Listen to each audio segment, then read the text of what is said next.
What's up, DJ? What up? What up? What up? What up? I Bam, guess bam, bam, bam.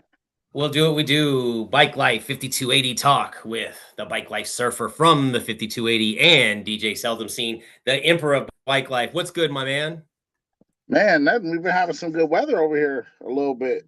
Yeah, actually, I can vouch for that because I am actually I'm not Burton, Michigan, but I am in Grand Blanc, Michigan with my mom right now, hanging out and helping her with some things around the way. And feels good to be back to my roots, back in Michigan. It's been a little while since I've been here. I Yeah, think that's what's up. Thanksgiving, right? Wasn't Thanksgiving the last time I was here? Yeah, yeah, it was Thanksgiving. Yeah. Yeah, it's been a hot minute. Okay, cool. We can actually say there's no feedback issues, no echoing issues. Everything is pinned up. We have four people in the chat. Hey guys, thanks for being in the chat and watching. Our Motor City Benz is our guest tonight. He'll come on probably right around 9:15. He is doing some things. He's getting ready. He's doing his push-ups. He's eating his Wheaties. Yeah, I think he's actually popping a couple of wheelies before he comes on too. So he'll be on here shortly. Dude, I can't believe the amount of snow that you guys have got out this way. Because I literally spent the last 2 days. My mom's got like the glass door and the gigantic deck and like a backyard. Right, right, right, right. Literally probably had about like that much snow. And then I got all the snow off, but it took me about a day to get it like all like, let the sun hit it and chip it off because yeah, it was nothing but a slip trip and fall hazard in that Yeah, back. But I'm glad I got it all cleaned up and everything's going good for that. So yeah, yeah, definitely. that's a good thing. And these high temperatures help melt it and soften it up so you can clean it up a little bit better. So Yeah, I saw everybody Sunday in Colorado floss and it was 70 degrees on Sunday. really, 70 degrees and uh, down in Denver, Colorado. They said that is like, I'm not sure. Don't quote me on this, but I was watching a little bit of the news like on Instagram, and they were saying that this is like the 26th day since like 1879 that it's been this warm at this time of the year. Something to that. It's been a very long time since Denver. I mean, I'm surprised. Denver usually gets hit with snowstorms, and not this year, really. I mean, think about it. Look what we got compared to what y'all got, man. That's not fair. Yeah, right. Did you guys have that? What do you call it though? I definitely can I'm starting to feel a little I'm feeling a little bit like my age the last few days. What do they call that? The lake effect? Oh, Yeah, I'm yeah, definitely I feel like I need a bacchiotomy right yeah. now and a knee. I actually I probably could trade you my knees and that'll get you going, but give me your knees and maybe I can bring you back to life. Right, and that would help definitely for sure. You know, this whole time I was here and then as nice as it was today, I was kind of bummed because I didn't have I should have packed a bike. I always kick myself in the ass when I don't pack a bike with myself like that. I, So I wish. I instantly just thought about that when you were just talking about. I said, "Dang!" I said, "Dang, if he had a bike, I know he'd be out here pedaling." Like Oh for yeah, real, I instantly just thought about that when you said that. I was like, "Yeah." So Dave need this bike. He need this yeah. bike. I need one of them. Yeah, I did get a lot of stuff done around the house. I actually fixed some. She had some tiles that needed to be repaired, and I got to do some sonly duties, which made me really happy. It's great to be around my mom and her two little dogs. What is their names? Socks and Lane. She got two little ankle biter dogs. One that is, I think he's 9 pounds, but he's 250 pounds in his mind and 6 foot tall. He'd be trying to lead Right.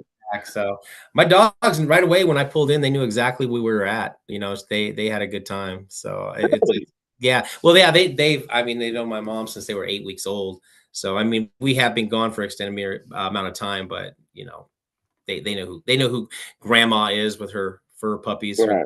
big puppies. So Yeah, that's good. That's really good. Then yeah, that's yeah, because at yeah, least they feel comfortable and not irritated. Because they irritated, then you're gonna know it for sure. They yeah. ain't gonna like it. But I seen that's in good Denver. stuff. I seen in Denver that they're starting to advertise for that Denver Bike Fest that's going on like they had last year. From what I didn't make it last year because I had just moved back into the state at the time. I think they were supposed to have a permit for like 3,500 people and like 6,000 people showed up to their event last year. So I know they're starting to accept donations. So I did a donation on behalf of Bike Life 5280 Talk between me and you for their event coming up and stuff like that too. I'll send you the info. Okay. did that. So I got us each a shirt for the donation that we made. So it's going to be good. So when is it though? Let me see here. I'll tell you right now. I believe it is in June. It might be like the 3rd week of June. Let me see here 1 second. Let's see here. Yeah, it's on Instagram. One second, buddy. I'm not trying to look away from you. Man, there's just so many nice things that's starting to come up though. That's you know. Let's see here. Let me go to their page. Denver Bike Fest will be. Well, you know what? They actually don't. I don't see the date just yet. It just says stay tuned, coming soon. More. Okay. Let me go to the. Yeah, so we got the. No. When is it usually? Do you know?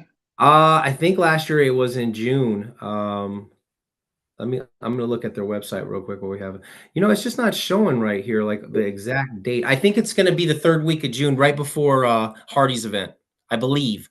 Don't quote me on that, guys. It's totally my fault. They don't seem. I'm looking at the things here. It doesn't seem to show the exact date. I'm sorry, I got that wrong. See. Last but not least, partner registration will open up on Sunday, March 15th, 2026. That's when they're going to have. And you can reach out to Emily Kleinfelter, Denver Bike Fest at gmail.com if anybody has any questions. It's a great event. Emily Kleinfelter, I'm sorry if I'm saying your name wrong, but she does a lot of stuff for the community, and she is a very, very awesome human being to have working, on your side. Especially she does a lot of stuff for the community, benefit rides, memorial rides, just anything. She's a very positive person. Right. Okay, cool. Yeah, that's I'll definitely go on and patronize on the Instagram and stuff too. It's always good to have some extra people promoting and sharing too. So I mean, you throw the donation out there, but the support goes a long way too. So yeah, we get out there and do that as well. Seems like the things that we had going on in the bicycle world have calmed down a little bit. Did you notice that? Yeah, a little bit. Yeah, that's real good. Starting to unite a little bit better and keeping their opinions to themselves, which is like a really, really good thing. So, I mean, we got to focus on the bigger picture, man. We got, we all trying to get out here and ride, get our bikes together, get ready for events. So let's not get sidetracked for, with the malarkey going out there in the world, and stick with what we know. We got our own circle. So let's just stay in it. So. Yeah, I'm definitely looking forward to California's next week or in 2 weeks coming up. We're coming up on like the 2-week mark. I know after Motor City BENZZ that we will have DJ Riz will be coming on from Oceanside. So Oceanside, yeah, that'll be my 5th. That'll be the main one for me is riding with all of them, but that'll be my 5th critical mass in a different state. All right. Yeah. For that one. So that's going to be a good one. Well, let's bring in the man himself. There he is, Mr. Motor City BENZZ. Bam. How are you doing, Ben? Good. Y'all hear me all right? Yeah, you sound great. You look handsome. What's going on, man? First time I've ever actually done it off of my my computer. I usually run off my phone, so. Oh man, I like the backdrop, brother. I always like your backdrop, but yeah, that looks great. Yeah, it's just my little zone out here. It's when I used to do a lot of custom Hot Wheels and stuff. This is kind of where I did all of that, stuff like that. Ooh, look at that! Oh, I got a name for that. Dude, it doesn't matter. Dude, look at this. I've got tons of them. But yeah, anyways, this used to be my little studio that I did my TikToks out of when I used to do Hot Wheels stuff, and now I've been doing my little weekly thing you've seen. So. Hey, and you know what? First and foremost, congratulations on that, Ben. I'm liking what you're doing and stuff like that. I'm going to be a big supporter. I was there 2nd week in a row, popcorn and all, ready to go, hanging out, watching it. So I appreciate that, man. It's cool.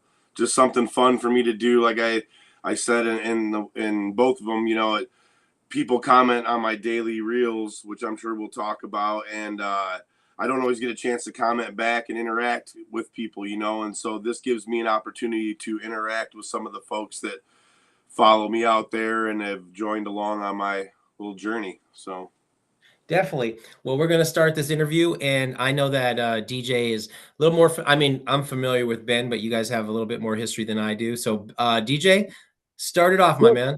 What's going on, Ben, man? Bro, how are you?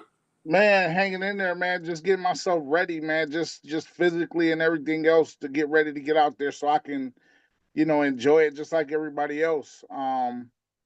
With you, I mean, definitely, man. The journey, the willies, those things, man, are just great. It's inspiring to everybody.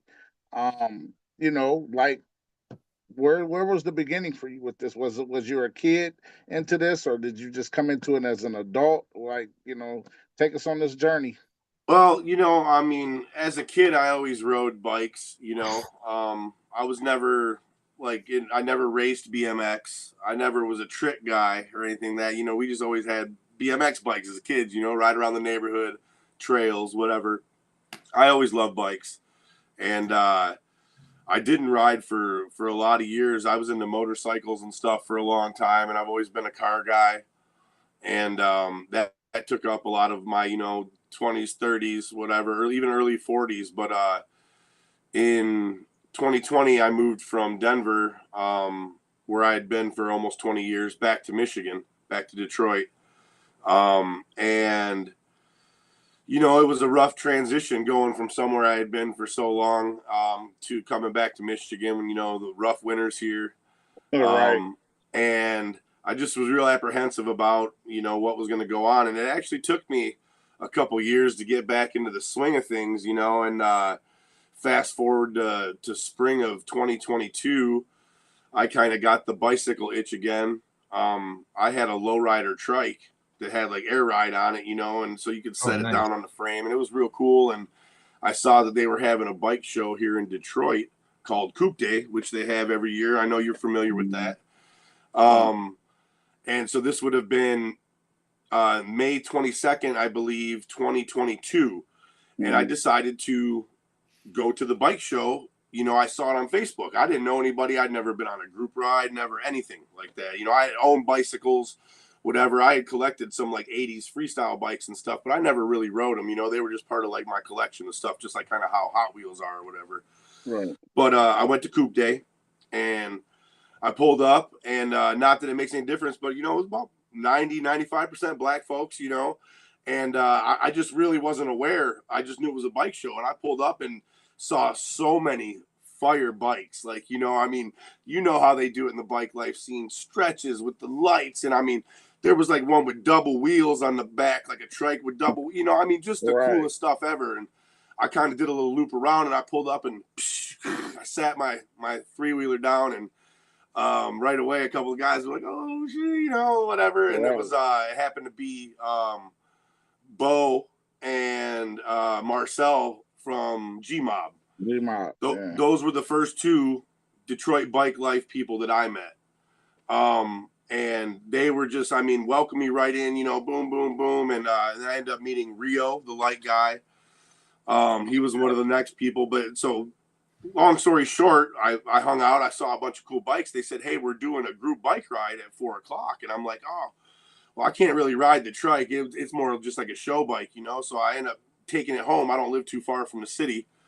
Took it home, grabbed another bike, and came back and went on my first group bike ride and was hooked, bro. Like, I mean, it happens to all of us. We go out with the first ones, and I was hooked. And I met my friend Sean, who's a dear friend of mine now, Sean Squaresha, and he's like, "Oh yeah," he's like, "There's rides every night." Boom, boom, boom. And then, we went on a few rides. He's like, "Oh, you should come ride with the kids on Saturday." And I was like, "Oh, the kids?" He's like, "Yeah, the wheelie kids," and it was all downhill from there. I started riding with them, and then they kind of hyped me up and taught me to wheelie. And, here we are almost 4 years later now. So Man, BMX is, like, cause that's, like, I mean, I have an abundance of everything, but BMX has always been one of my things too. But was that what you chose, or was that something that you just so happened to just fall into? I was familiar with the wheelie scene. The biggest guy in it is D-Blocks. Most people know him from New York. He kind of started that whole thing. He's arguably one of the number one guy in all that stuff. Right. I had followed him for probably since 2015 or 16. I used to be into like some wheelies on the motorcycles and stuff. I could just never do it on a bicycle.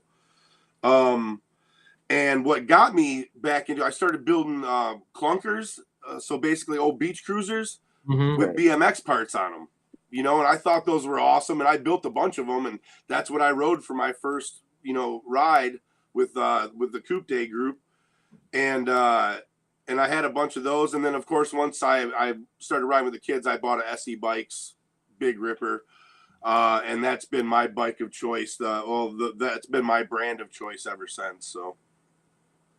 Okay. Nice.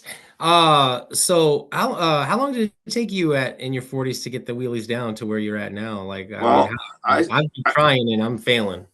You know, I was 45 when I started. Okay. I had a pretty good idea of how it worked. You know, there's a few things involved in it, and real quickly, basically what it is, you know, balance is a huge part, which I don't have the best balance, but a big part of it is using your rear brake. And it's when you're going too far back, you can tap your rear brake and it brings you back. So you kind of learn the balance point, you know. And I knew that from I had a little Honda dirt bike that I used to have that we rode around, the little pit bike that we rode around in the stunt lots and stuff like that in Denver. A lot of guys out there had them. I had pegs on the back and a little handbrake. So I knew the process of it, but I have to say it was way harder to learn to do it on a bicycle, because on a motorcycle, you've got throttle to keep you back and forth. You're using your legs as throttle on a bicycle, but you're also using them. You can't really see my legs, but you're using them side to side as well to modulate your balance. So it's a whole orchestra of you know, things to kind of coordinate into one. And but you know, I picked up on it pretty quick, man. Within I would say a couple weeks, I was you know, definitely showing progress. I would, you know, one of the guys that started the group that I'm in, Motor City Pedals, Motor City Mo, he told me, he's like, dude, just go out in front of your house after work every day and practice for 20 or 30 minutes. And I did that. And I filmed myself and I watched what I was doing wrong, you know, and I really wanted to learn. And I learned, and, you know, going out and riding with the kids would hype me up even more. And I always felt like I got so much better when I rode in the group with them. So it was, yeah, it was cool. I'm going to be 49 here in a couple weeks. And it's been, like I said, the last year's been great. I'm in the best shape of my life. You know, I can ride my bike undoubtedly 100 miles, you know, if I wanted to. As long as I've ever done in one ride was 81. Good for you. And that was in New York City. You know, it was a big one. Is that Ebro? So yeah, I don't know, man. That's, you know, as you know, and all of us know, riding bikes is like the best, man. You know, it's been so good for me. It's absolutely life-changing for me. So nice. So take us to you know, you grew, so you lived in Michigan or Colorado, Michigan until what, you were about 25, 24? Yeah, I think it was 20. Yeah, I think it was 25 when I moved to Colorado. What made you pick Colorado? What's that? What made you pick Denver? I had a friend that moved out there. He worked for Ford Motor Company, and J-Dub, you know, God rest his soul. He got transferred out there. He worked for a Ford Motor Company parts warehouse in Denver, in Aurora, actually. And my roommate at the time and I, who were friends with him, they were hiring for summer help. So we drove out for a weekend so my friend could do the testing. And we hung out for a weekend and had a blast. And both of us said, hey, we're moving back. And literally 1 month to the day later, we separately packed our cars and drove out. And he had a place to stay, and I kind of made my way. And I had a few friends that ended up moving out there, and I was the only one that stayed like long term. You know, they were all gone back home within a few years. And I ended up staying I was there about 18 years. So nice. That's a long time. Did you ever, in that time, because it was right around, did you ever see the Denver cruiser scene? I know the Wheelie Boy scene came later, 303 Streets, but did you ever see that in Denver? Because I didn't until the last. So not the wheelie scene. Like I knew like all the motorcycle stunt guys and stuff, because I had some friends that road race motorcycles. I did a little bit of it, and so I knew a lot of motorcycle guys. But as far as the bicycle stuff, the only thing I can definitely say that Denver was the first time I'd ever seen a group ride, and I believe it was originally on Wednesdays, if I remember correctly. But yes, it was. So I used to work the door at the Giggling Grizzly, I know exactly which is no longer there, which was a Michigan bar, but right there on 20th. Mhm. you know, and market. And I would see the groups ride through that, you know, and that we're talking the late 2000s. I would see groups like that. And then later on, you know, I'd seen them several times. So I was aware of like bike rides, you know, slow rolls or whatever they call them, booze cruises. There's everybody's got a different name for them. Yeah. But I just never had the opportunity to get in one. And you know, the wheelie scene, like I said, I'd never seen any of that in Denver. I knew of it in a few cities, but like I said, it really blew up. COVID was the big blow up for that stuff. You know, like Mhm. it absolutely went nuts, and that's when it became kind of more mainstream to a lot of people in a lot of different cities across the world, really. Yeah, So definitely. I know Timmy Romero and Reckless Frank are big fans of yours. They follow you guys on Frank's Instagram. a good dude. Those guys are great. I did get to ride with those guys Yeah, a you know couple what's years crazy? ago. So You know what's crazy about that too is when Frank was painting the surfer yep, bike, and then he said this bike is about to hit the streets of Detroit, and all of a sudden Ben was like, "Wait a minute, hold on, who's coming out here?" And I yeah, remember you gave me an open invite. yeah. That's kind of how we met, isn't it? Yeah, Really? yeah. That's what I thought. Because I remember I went out there. I think it was 24. Right Hmm. around July of 24, I went out there and I got a chance to ride with the 303 guys, and it was awesome. I had literally been awake for 36 hours and driven from Detroit there and didn't sleep and went to their ride. And so I was like, I was cooked the whole time, but I had a blast, and it was great to meet a lot of those guys. And I was bummed last time I was there. Last summer, I didn't get a chance to go on a ride, but Yeah.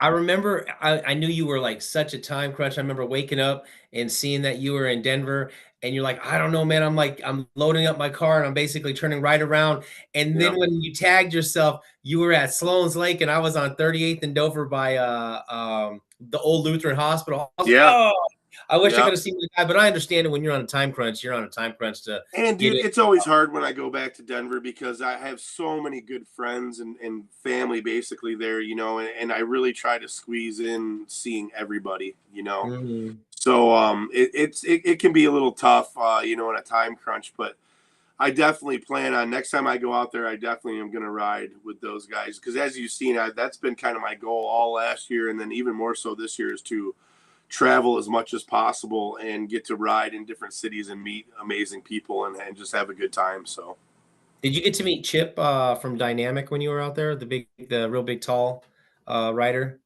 uh, it's hard to say. Yeah, I don't know. yeah. You gotta make sure when you stop in there, when you go into Denver, you stop off at Dynamic Pro Shop. He's one of the main guys of the 303 Yeah, streets. I know. I've never been there. Well, actually, where they're are they in Lakewood? Or they were at one No, time, five or five. I believe I Austin. Don't kill me, but I believe it's 575 South Broadway, just a few blocks past the old Albertsons on Alameda in okay. Broadway.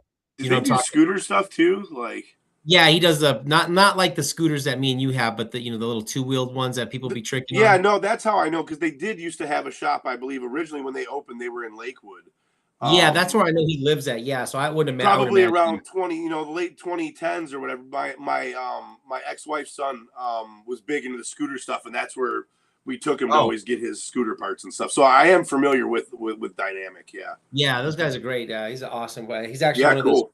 He's actually going to be one of the sponsors for the Midwest Invasion that is going to be going on. We're really looking forward to Detroit and Ohio, Indianapolis, and Illinois coming out to Colorado to ride. That's going to be a bunch of personalities in one big state. I'm hoping I can make it, man. I got a lot of stuff kind of loosely scheduled throughout the year, and stuff pops up quick, especially with, you know, I like to go to a lot of the SE Bikes rides when they have them in Mhm. different cities. I've been blessed to be able to become friends with a lot of the team people there and everybody at SE, and not only them, but there's also a lot of other people like myself that love to travel around to go to these rides, you know, and have fun and you know, celebrate you know, how much we love bikes and like I said, I'm brand specific. I love SE bikes. Everybody knows that. But I really overall just like to see people get on a bike. So I really don't care what brand somebody else rides it. And I would never knock somebody for riding this brand or that brand or whatever, like e-bike, whatever. Get out there and just ride. That's always my main thing, is just get outside. That's why I started doing my wheelie every day challenge on the first day of 2025, is because, you know, I've talked about it a lot. You know, people deal with mental health issues, man, myself included. And especially being in Michigan, when you don't get sunshine for days and days and weeks on end, and you know, it makes it real easy to not go outside and stay in the house and do nothing, you know. And I was motivated by you know, a couple people, but mainly one that I had seen on Instagram called the Cycling Viking, who is awesome. He rode his bike every day of 2024. He lives in New Hampshire. He's a road biker, you know, and he like was through like some nasty weather. And no matter what, every day, you know, he was very vocal about his struggles with mental health, man. And it helped me a lot. I really looked forward to his videos every day. And I said, hey, man, this is something I think that could help me in my life personally. And so I started doing it for myself, to make sure I got outside every day, no matter what, a little bit, and pedaled that bike and did my wheelie. That was just my twist on it, because I can do wheelies, you know. But it doesn't matter to me. And now there's so many, like, fast forward to now, there's so many people that have joined kind of like the challenge or whatever, but like followers of mine that saw what I was doing, and now we're doing their own thing for 365 days. And it's just been awesome, man. Today was day 412, you know, good stuff, man. of riding wheelies every day. I mean, and dude, I almost feel like I just am so repetitive when I say it, but it has been the best thing for me ever. And it turned into so much more than I ever thought that it would. And in turn, you know, me just kind of getting it out there. All the things I say every morning are for me.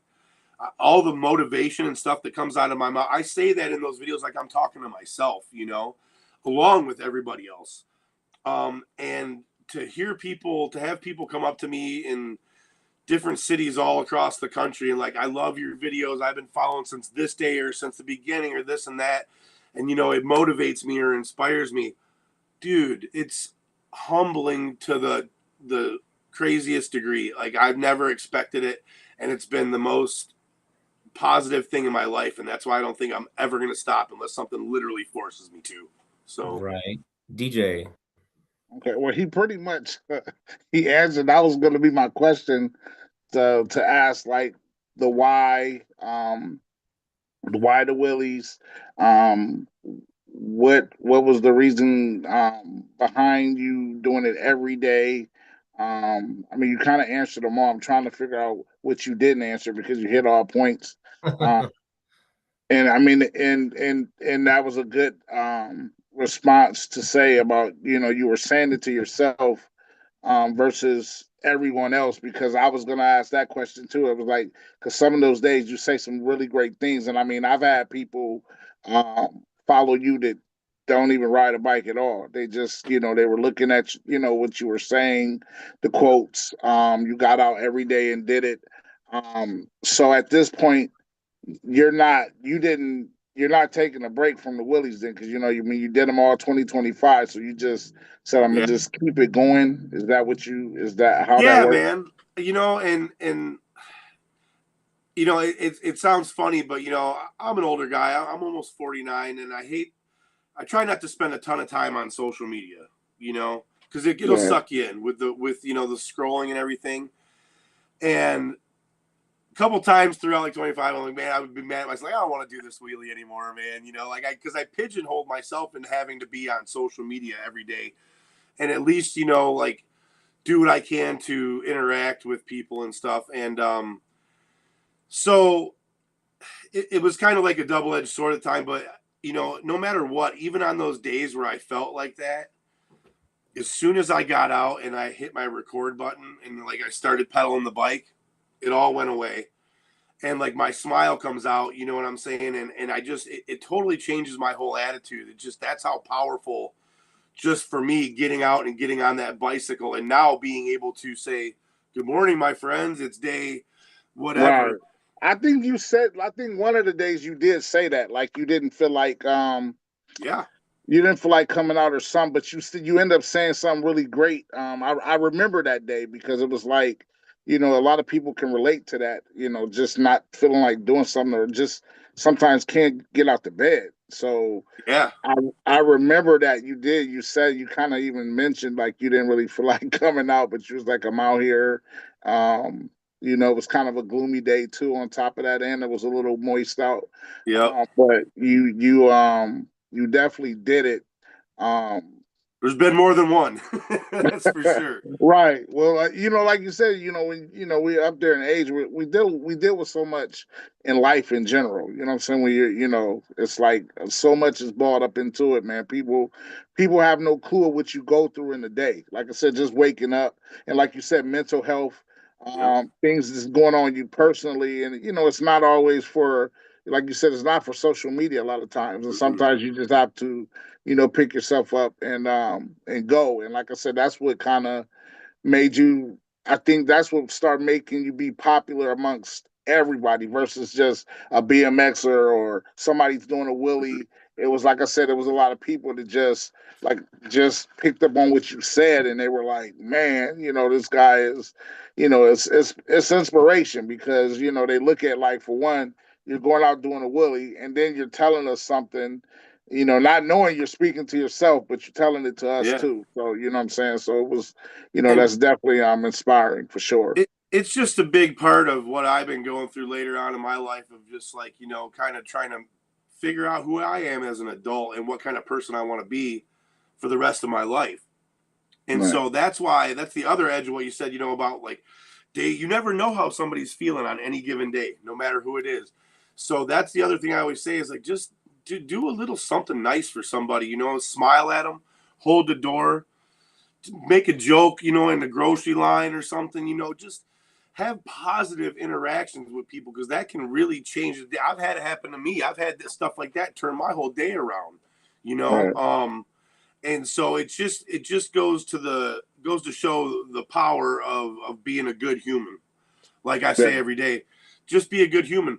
I mean, we all grow up one way or the other. I wasn't always that way, man. I was a little rough around the edges for a lot of my life, and I wasn't maybe always the nicest guy or the most positive person. Um, but I tell you what, since I decided to go in the direction of that and not only talk about it, but try and live it every day, and push it, it's just been, again, just one of the best, most positive things. And I've had so much good come out of it and met so many amazing people, like the people. I could say it a million times, like all these people in every city that I travel to. I mean, it's like you just get that much more of your family every time you go, man. You meet so many good, amazing people that are out there doing good stuff. Not Right. just that they're cool people or whatever. They're out there doing good stuff in their community and being good humans and, making this world a better place together, like I say in my videos every day. So, Well, you molded yourself. You definitely. I mean, that's the one thing. Like, I mean, we, sometimes, like you said, we've done things that we may not been proud of or whatever, and we kind of think about those things, and sometimes and we say, okay, that wasn't good, or I didn't like myself back then. And, it makes you such a more well-rounded person. You're the best of both worlds, you know what I'm saying? Because you know what it is to be bad. So, to be good, you say, okay, I can counter that. and And I'm that's a not perfect, man. I'm still working on it every day, right. brother. Nobody's perfect, I can, everybody makes mistakes. Everybody is angry once in a while. You know what I'm saying? But it's all about realizing what you're doing and making those adjustments and just really trying to make and take a positive out of every situation. Accountability, integrity. That's all that. Yeah, You know what I'm saying? that's it. That was I said in my very first videos. Why I started doing it just for a little bit of accountability for myself. The first time in my life, brother, that I ever set a goal for myself and accomplished it. Not like it was a New Year's resolution or whatever, but I literally set several goals for myself last year, and that was the first time I ever did that in my life, man, in 48 years, Mhm. and it was powerful for me, and I crushed them, and Yeah. so this year I set a lot of goals. That way I can maybe if I at least get 50% of them, I'll really be doing good, But you know, it's really all about trying to make myself a better person on a daily basis, you know, for the better of everybody else around us. You know what I'm saying? So Yeah, you just don't realize how many people, I you know, it's several people that they watched the video on my FaceMod page, and I'm telling you, you grabbed hold to a lot of people, bro. Like you've done that, and, you know, and I'm glad to even be a part of it, because it's like, for people that don't even care about a bicycle, but say, man, you know, this guy Ben said this, and, you know, it's like that alone, bro. That's an accomplishment there. That's winning. You're winning there. it's a blessing for sure, bro. You know, and I think what it is like, you know, I'm not trying to like say it anyway. I'm not fake in any way, man. I don't care what people think about me. Right. I don't care if you follow me or unfollow me, like my videos or don't. I appreciate every one of them. Like you, I appreciate your support, you know, sharing my videos. And I've got a ton of great people like yourself that do that on a regular basis. You know what I'm saying? And Yeah. without that support, I wouldn't be able to reach as many people as I do. And it's not a lot. I'm just almost getting ready to hit 8,000 followers on Instagram. That's not a lot of people, but the majority of my audience are people that are in bike life, are in what I Right. do. So when I go to places, I see them. We were riding on Saturday with our Motor City Pedals ride, first one of the year. There was a guy on a fixie bike out, and I start talking to him, and he was from Lansing. He saw about the ride, so he came down. He's like, "Are you the guy online that does the wheelies every day?" And he's like, "You keep popping up in my feed." And I said, "Oh, Right. you follow me?" He's like, "I don't think so." And so he did follow me later on. I followed him Right. back. But so even knowing that it pops up in people that aren't my followers feeds and stuff, But like, that's it's the been part of really the cool. algorithm. That's like It's shit, cool, and man. that's why I do it, because I'm like, if we can reach out to people outside of bike life, you can motivate them to just get on a bike. They may not want to go do a wheelie or get on a BMX, but they might want to just get a bicycle Yep. and get on a bike and ride it. You know what I'm saying? So I love it. it Please, helps. I tell everybody, come ride Yeah. with me. I give open invites to everybody. Like, let's go. You know. Yeah.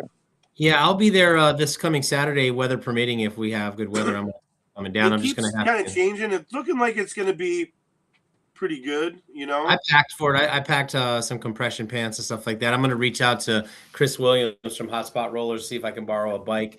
You know, Ben had a major influence. Two people that had a major influence on me when I first came out here one was Ben, and also King Wayne, that he knows personally himself. But Ben will tell you, when I came out here and he knew I was in Colorado since '78, I struggled. Remember, Ben? I struggled Yeah. being out here, and Ben had to talk to me a lot, because I was like, oh my God, where did the sun go? Like, all of a sudden I had like no sunshine.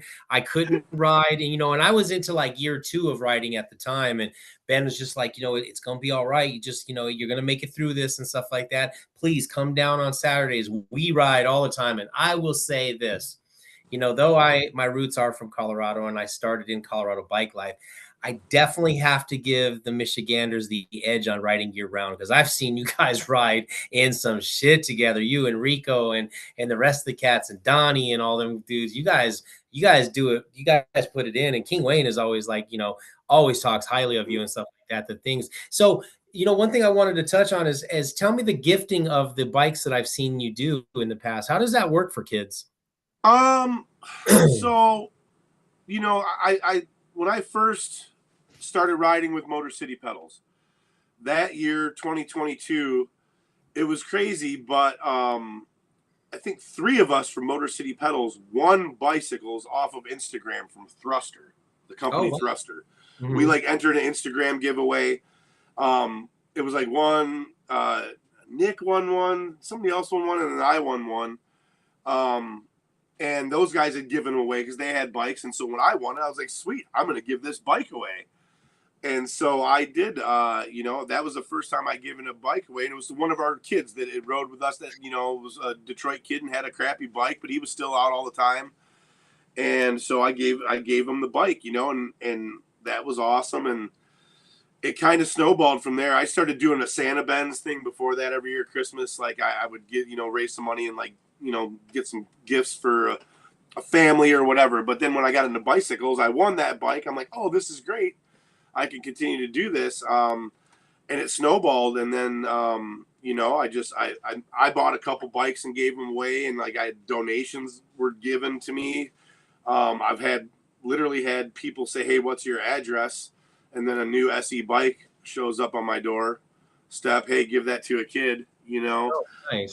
So the way I usually do it is I try and pick somebody that rides with us, that comes out all the time and shows that they want to, obviously we're into wheelies.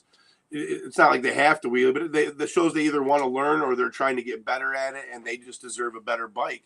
And I think that they're a good kid or a good person, and I think that they're going to take care of it and be an integral part of our group. I'll give it to them.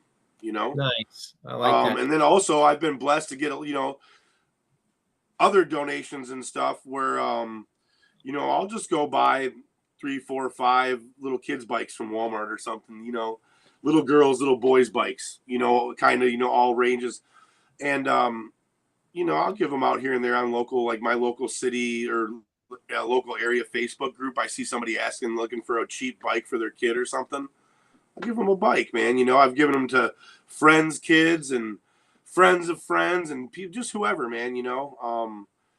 It's been super rewarding for me. At first I was like, man, this is kind of I feel kind of weird because I get so much out of it. It's it's such an enjoyable thing for me to see somebody get a bicycle, especially a kid, and get out there and ride it, man, and get better and better. It's just the gift that keeps on giving, and of course some of the kids don't come back after a while, or the bikes have gotten stolen, and stuff like that. But that's not going to stop me, from being able to do it. I'm not rich by any means. I don't really even have like a full-time job. I put everything I can into hustling up money so I can travel and do what I do. And so, with the blessing and the help and love from family and friends, I've been able to raise money to get tools and to get all kinds of stuff to give to kids, and then to take stuff to Jamaica to give the kids there. I gave my bike away there. It's just been awesome, man. It's the gift that keeps on giving for sure. Tell us about the Jamaica trip. What prompted that? Because that caught me off guard out of nowhere when you said you were going to Jamaica. So D-Blocks, who we talked about earlier, he travels all over the world. He's the top SE bike sponsored rider, and he gives away a lot of bikes, to kids. And he went to Jamaica once and he fell in love, and and he kept going back, and he's been there probably almost 10 times now. And over the last handful of years, he's taken invited groups of people, bike life people, to go with him, whether it's SE riders or whoever. And they go, and everybody who goes takes a bike or two and some gear and some stuff to give to the local kids there in Kingston. And last year, D-Blocks invited me, and I had met him at several different rides, and we talked. Like I said, I've been lucky to become friends with a lot of the SE Bikes team riders and stuff. And he asked me he asked me in New Orleans, he asked me in Vegas, he asked me in Chicago. He's like, you got your passport? I'll get it. So I got it. And he said, hey, let's go to Jamaica. So I was lucky enough to be invited to go with them last year. A group of like 7 or 8 of us went. My friend Henry and his son, Little Pork Chop, my dad, the cameraman on Instagram, my friend Derek Barba and his wife, and D-Blocks. And we went to Jamaica and got to meet local kids there and give them bikes and ride around with them for 6 days. And it was just the most amazing experience of my life, man. That's awesome. That's awesome. When I first was riding with you, did you guys ever recover the red? I think it was a red SE bike that was stolen that the kid had. No, that's the one I had given. That's the one I had given to one of my kids. Yeah, no, it's never been found yet, but we're still looking.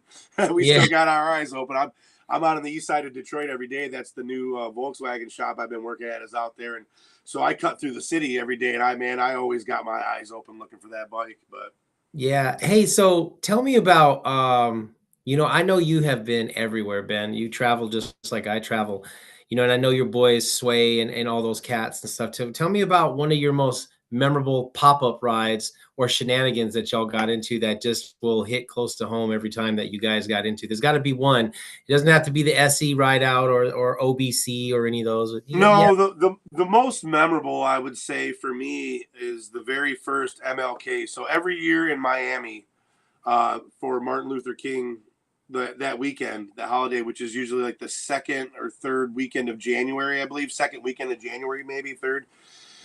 They do a big bike ride in Miami every year. It started with the motorcycles and stuff, and now, over the last handful of years, it's huge for bikes. And so, in 2023, January 2023, so at the end of 2022, I'd started riding with the guys. I got good at doing wheelies. I went to a ride in Grand Rapids. We went to Cleveland. I was like, piling in different cars and stuff. I'm like, I need to buy a van so I can pile kids in the van. All my buddies, because when I say kids, we're talking about typically 15 to like 35, so it's a wide range for me of what I consider a kid. But so all my Motor City Pedals crew, basically, I'm like, I'm going to buy a van. I raised a bunch of money on my Facebook to get the van in running shape, safe. And I piled 9 of us in it, and with a trailer with 14 bikes. Some other guys flew down. In 2023, we had a big Airbnb there in Miami. And it was like the first big like city group ride I ever went on. And all the my homies were there, and I met some amazing people. And we've been back. I didn't go this year. I was in San Diego with the SE crew. But every year I went like 3 years in a row, and I'll go again next year. And so that's my most memorable MLK 23 with all the kids. I mean, there was like 14, 15 of us packed in this tiny little B&B, and we just had the best time, man. And it was like 4 or 5 days of riding. And, it was one of those trips where I built, I say it all the time, bikes bring bonds, man. And I built bonds and relationships with some of my now closest friends then. So, yeah, definitely. DJ? Tell us about the boom boxes. Like, what inspired? Like, I mean, this is a look. We I want wish to I had one here plug to you show too. you. You got one by you? What's that? You got one? Go ahead. No, I don't have one. Okay. I don't have one with me right now. There's one out in my garage, but it'd take me too long to go out there and get it. So, I'm a car guy.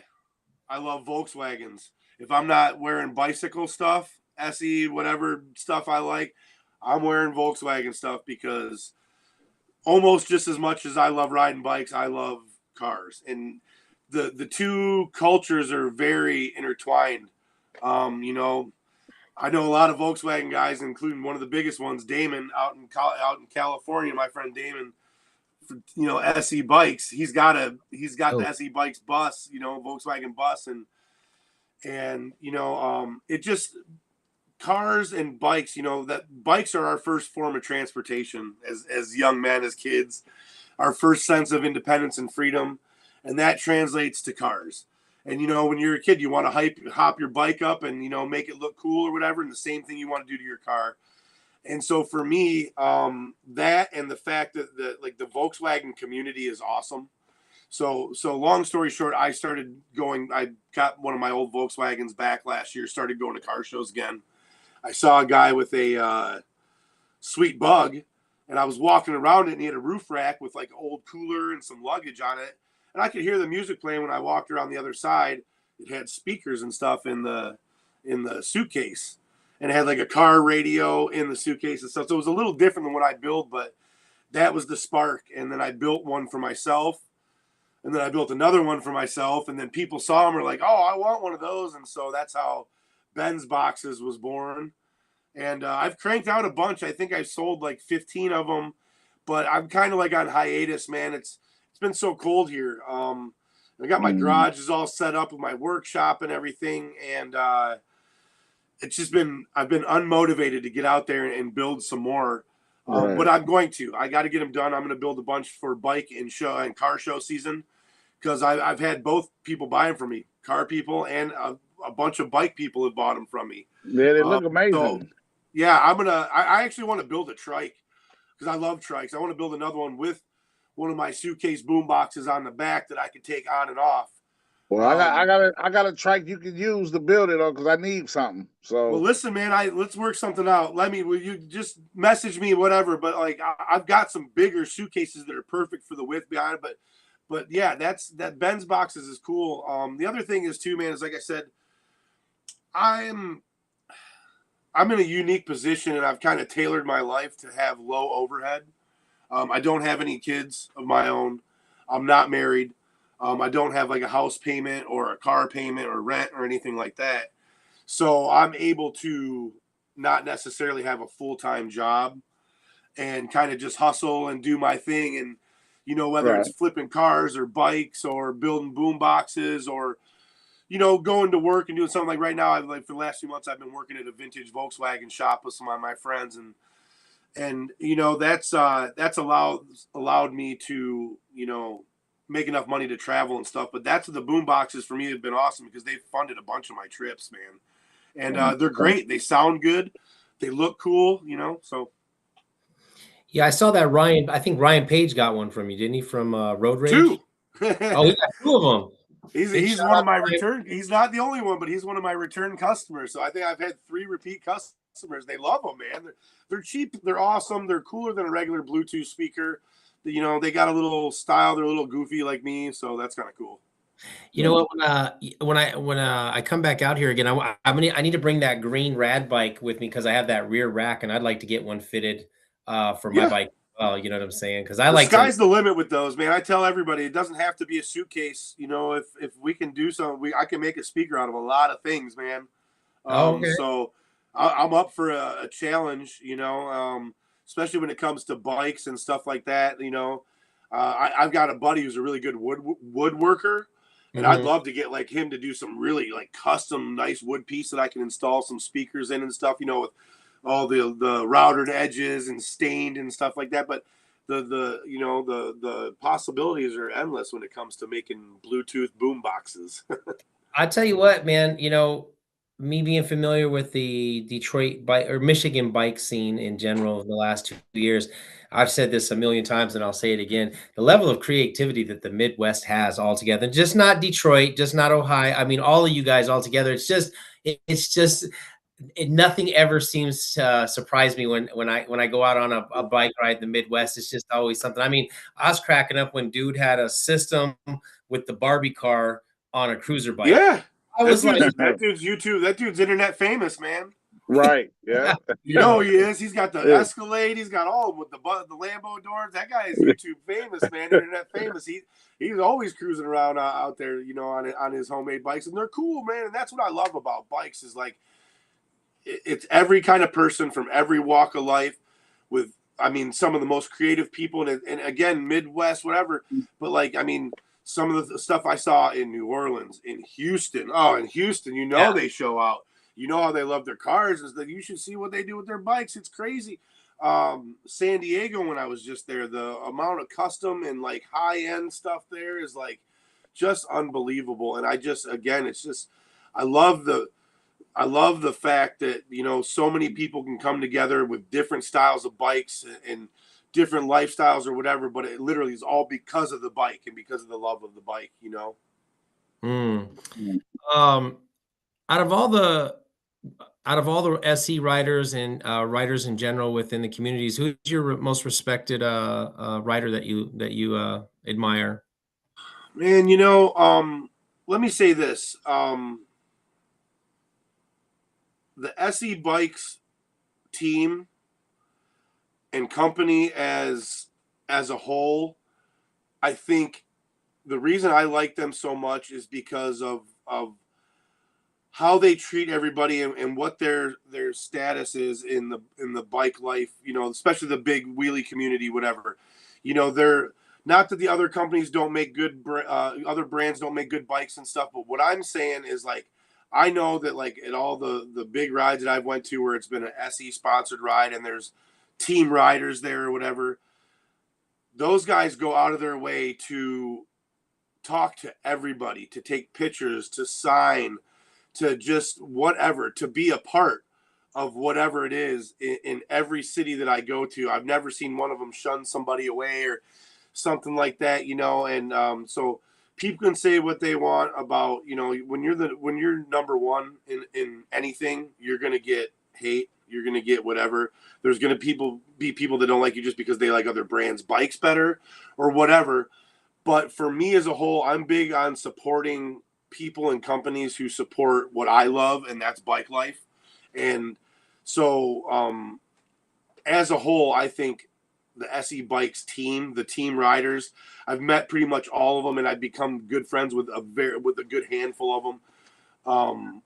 I think they're all awesome. Even I got to meet when I was in San Diego, Todd Lyons, who runs the show there, and who was, you know, he was a pro BMXer, you know, when I was growing up, somebody that I watched on the X Games, like, and stuff like that. So I think they're awesome, and I look up to them a lot. You know, as far as personal inspirations, I have a ton, you know. Okay, that's so it'd really be hard to say one. But there's a ton of people from Detroit and from all over that inspire me every day to get out and have, since I started, you know, since I became a part of the community, to get out and ride, you know. And again, I don't want to say names because I hate thinking I forget somebody, but there's so many amazing people in the Detroit bike life community and beyond, in all these different cities that I've met, the people that run these groups and everything in different cities, that care about their city, that care about their groups, that care about, you know, bikes and having a good time. I just love it, man. You know, sometimes the wheelie end of it gets a negative rap, you know, and things are different in different cities, you know. You're in a big city with 100+ kids, you know, the mob mentality, it's going to be different, you know.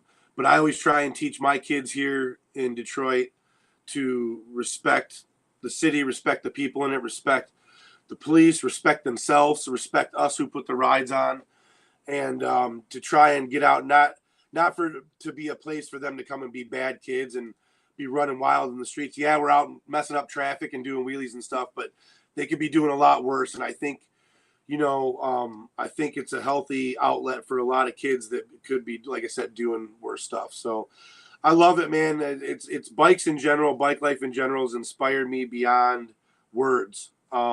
Changed the complete direction of my life and made it the best it's been, you know, ever. I can easily say, man, my life last couple of years has been kick ass. yeah. I definitely love your adventures that you're always on. I mean, you know, we both travel a lot, so we're on opposite sides of the map when we're doing our thing and stuff like that. So I always admire that. And you know, seeing you do what you do gave me a lot of inspiration to want to get out there too. You know, I was told that, you know, I was gonna just only ride in Colorado. And I was like, you know what? I was like, I don't think I want to just touch the pavement in Colorado. And then I experienced Detroit bike life. And I will tell you one thing, when I first came out to Detroit, between yourself and King Wayne, Chris Williams, you know, Sweet Lou, I mean, the whole bike life community just was open arms to me. However, do have my roots from Michigan, so that kind of got me in there. But you know, I liked it a lot. I had a great time from the first time. I forget what park we rode at, but we did. I think we did like a 12-mile ride the first time I ever rode with you, and I had a really good time with you guys. With all the rides that you've done, have you ever had a very negative experience with any city or the police at all, shutting you guys down or attempting to try to shut a ride down? Well, yes, you know, unfortunately that's kind of part of it, you know. Every year we go to New York City for Ebro, which is the everybody ride out. It's the third Sunday of September every year. We are talking thousands and thousands of kids, 4,000 kids and people on wheelie bikes and stuff, taking over the city of New York, Manhattan, you know, everything. It's complete pandemonium. It's wild. I love it. I think it's great. But the police don't like it, man. In a lot of cities beyond that, Philly and just a lot of other big cities, you know, the police are not friendly with the bike life, especially with the wheelie kids. They tackle these kids off their bikes. They arrest them and confiscate their bikes and stuff like that. And you know, it's a bummer that it happens, but when you've got that many people and there's zero, you know, there might be somebody or a group of people who are leading the ride, but there's no way you're going to control thousands of teenagers. You know, boys will be boys, as they say. You know, even my kids here, they get a little rowdy sometimes. You know, but it's all the way I look at it is it's all opportunity for me to teach them how to behave. You know what I'm saying? You don't swear and cuss and yell at pedestrians. Don't the people in cars are going to get mad at us. You know what I'm saying? Don't escalate the situation because they're in a car. You know, bad things can happen, man. You know, unfortunately, I had a negative situation on Saturday here in Detroit. You know, where a person, you know, it was a street person or whatever, but they went up to the smallest kid in the group of 30 of my people and starts acting all crazy and was like hovering over me. And I'm not going to repeat what said, whatever, but I kind of lost it a little, man, you know? And I don't like to do that in front of the kids. I try to let calmer heads prevail, but you're not gonna physically threaten one of my kids, you know, 14, 15-year-old kid who you're standing over when you're a grown man. I don't care if you're drunk or you're this or you're that, but I'm not going to stand for it, you know? And so unfortunately I had to raise my voice quite a bit and threaten a little bit of physical violence, you know, but that's not, you know, that's an extreme situation, man.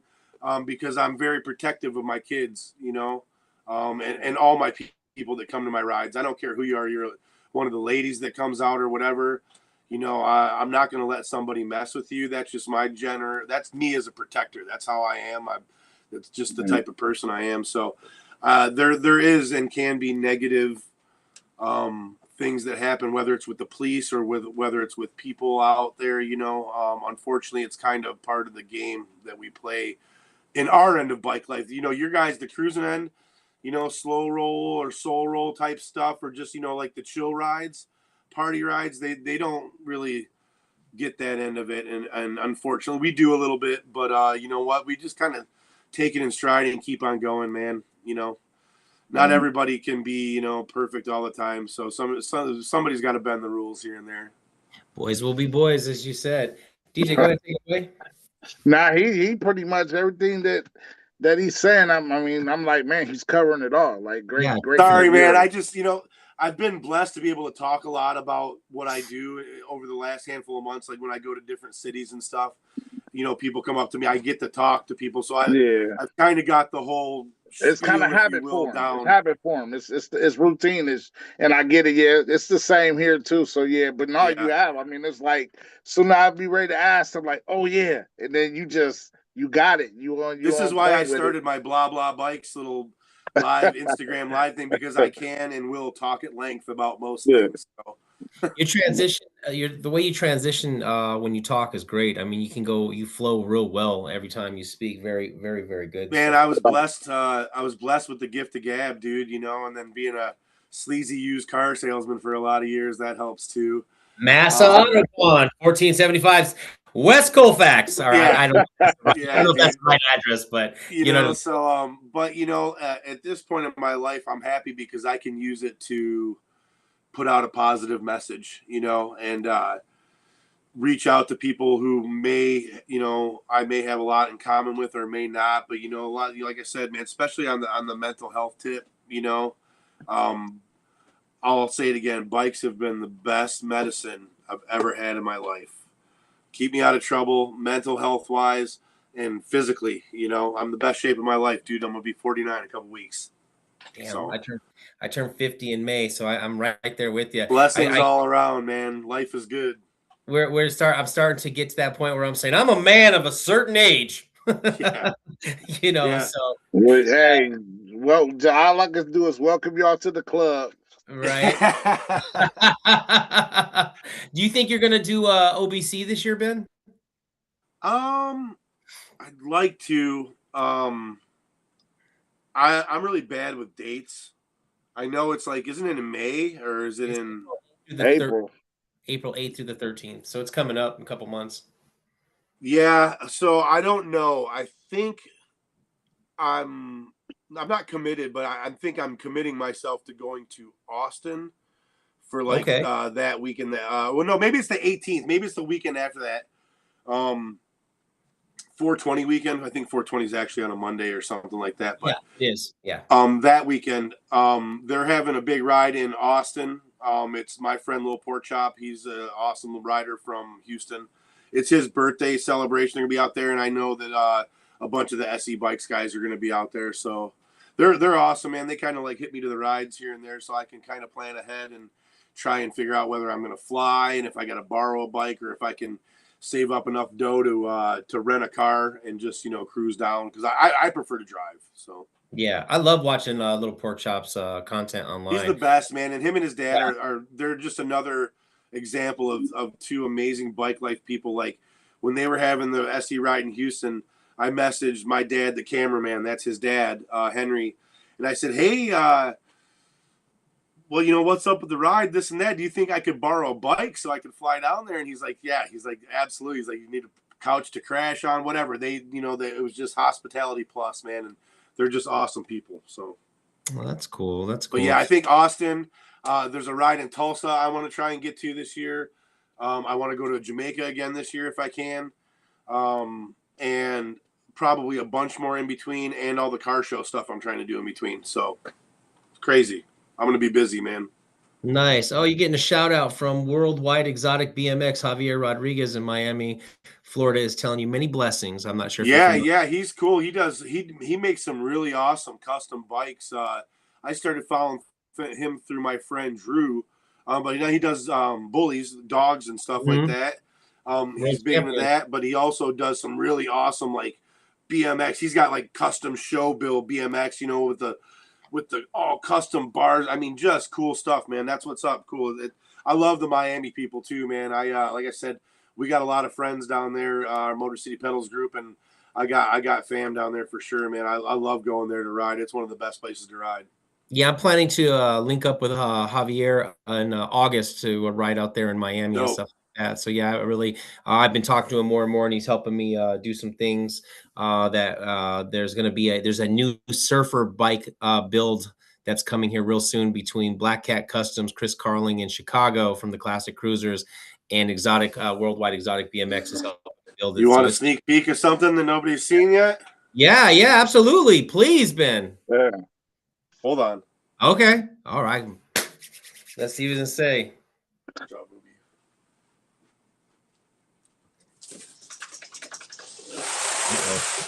Oh man, that sounds. Uh-oh.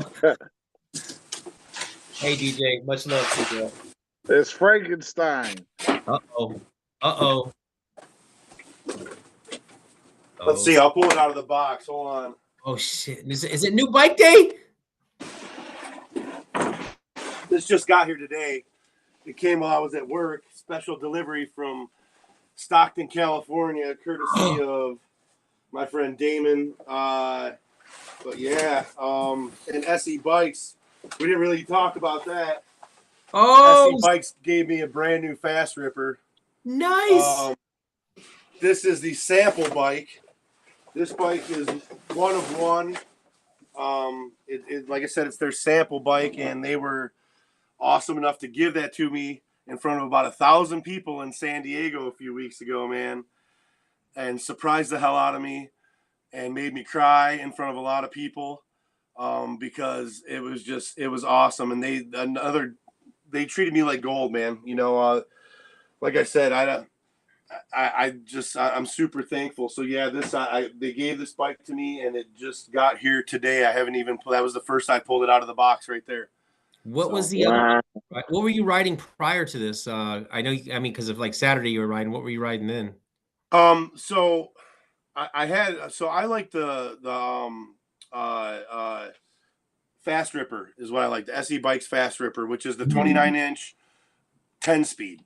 Okay. I had a really nice one. It was a 2024 model that I did custom all my own. It was like a one of a kind, all kinds of upgraded parts and stuff. And that is the bike that I gave away in Jamaica to one of the local kids there.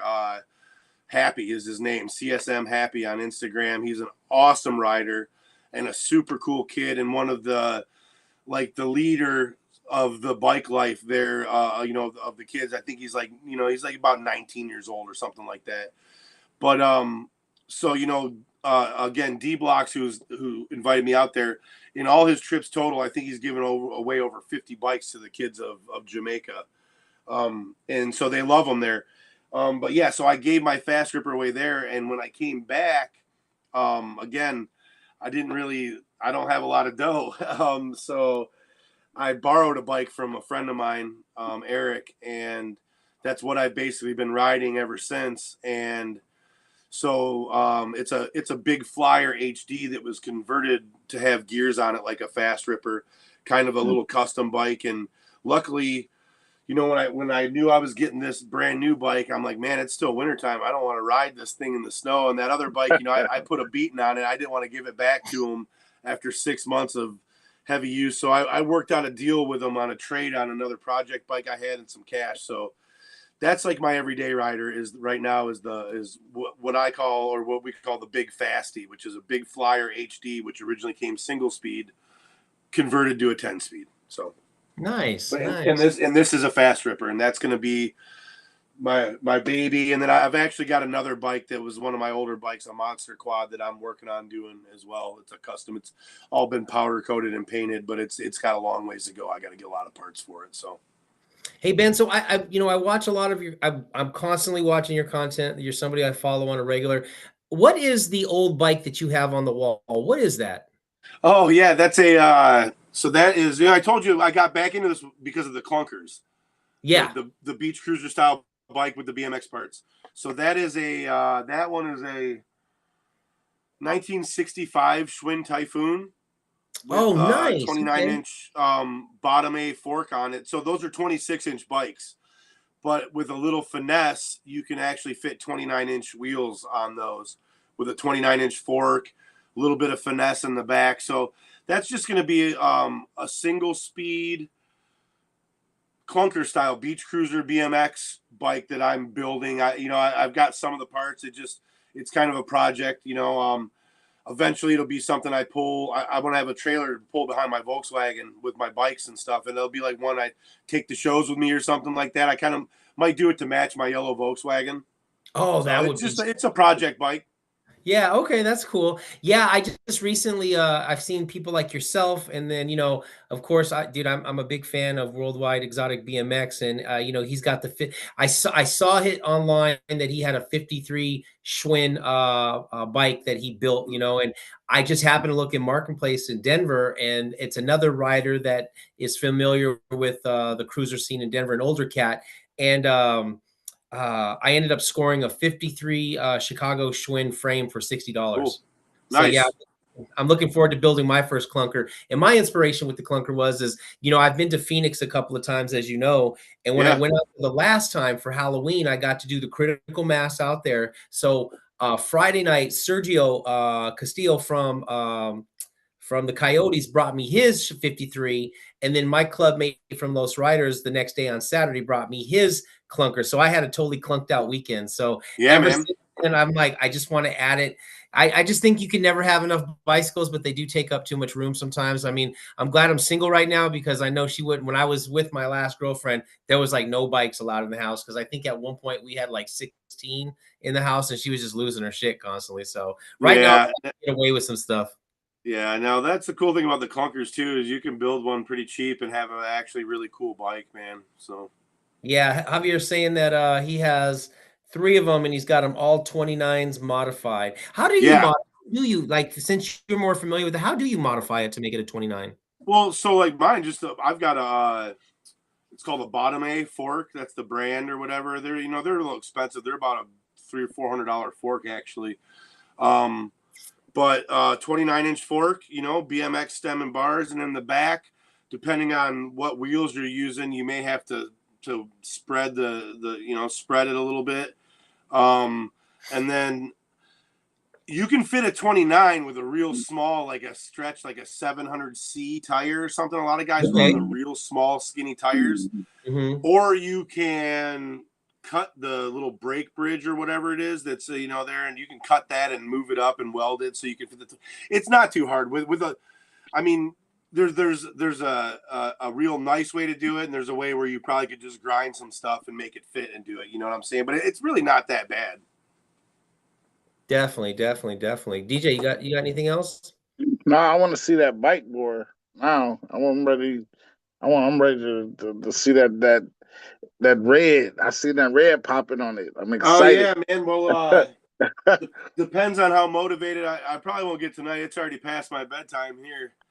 But I might get up early and try and slap it together and have it done for my ride, because I think it's supposed to be halfway decent out tomorrow again. Yeah, it is. I think it is. We were supposed to get a little bit of rain, but that was it. Yeah, it's going to be close to 50, 46, 47. So hopefully I can get it slapped together and get out and ride it for my for day 413 tomorrow. No, that'll be Nice, cool. man. Yeah. Yeah. Well, Ben, we're gonna this concludes our interview, but we do this Awesome. every time. Every time that we have a guest on, we ask this question, and I know your message and stuff like that, but we're gonna ask it one more time. Yep. If you could send a message state to state, city to city, and to our brothers and sisters across the waters, what would your message be today?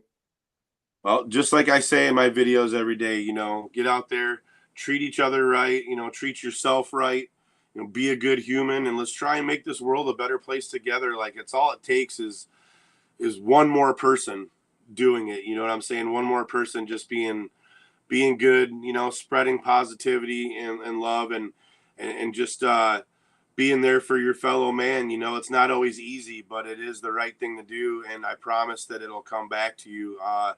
I'm proof, man. Like I just showed you the bike they gave. I never gave away bikes and did any of this stuff to get a bike. You know what I'm saying? Like, Right. I buy my own bike. I gave away my $2,000 bike. It's not about that for me.